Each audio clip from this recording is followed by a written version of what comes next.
My appendix bursts, my parents, my brother, and even my fiancé are all too busy celebrating my sister's birthday. I'm outside the operating room, frantically calling every family member I can think of to sign the consent form, but every call is either ignored or hung up on. After hanging up on me, my fiancé, Joel Graham, texts back. Sophie, stop being dramatic. It's Yvette's 18th birthday today. Whatever it is can wait until after the party. I quietly set my phone down and sign the consent form myself. It's the 99th time they've chosen Yvette Norton, my sister, over me. This time, I choose not to care. I'll stop letting their favoritism hurt me. Instead, I'll do everything they ask of me without complaint. They'll all think I finally learned to be obedient, and they'll never realize that I'm preparing to leave them for good. I stayed in the hospital for 3 days, and for those 3 days, my phone stayed silent. I didn't receive a single call from my family. I didn't call anyone either. I didn't scroll through their Instagram feeds like I used to, trying to keep up with every little update in their lives.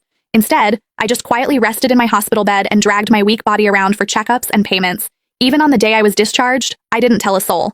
I simply packed my own things, endured the pain in my abdomen, and slowly made my way home. When I pushed the door open, the laughter inside the house abruptly stopped. Everyone was gathered in the living room. My fiancé, Joel, was sitting beside Yvette with his arm casually draped around her shoulders. The moment he saw me, he pulled his hand back and gave me an awkward smile. Soph, you're back? Where have you been these past few days? My brother, Joshua Norton, let out a cold snort. Where else would she have gone to? She just didn't want to show up to Yvette's birthday party. She always has to ruin things for her since she can't stand seeing Vivi happy. I didn't say a word. I just headed straight for my room. Joshua seemed surprised that I didn't argue with him.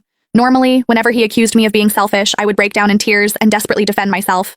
But this time, I'd kept quiet. My mom rushed over to me with a glass of juice. Sophia, we were so busy with Vivi's birthday the other day that we missed your calls. Don't be mad at us, okay? She placed a glass of mango juice in my hand. Although my heart had long since stopped expecting anything, it still ached faintly. I was allergic to mangoes, but Yvette loved them. There was always mango-flavored food and drinks in the house because of that.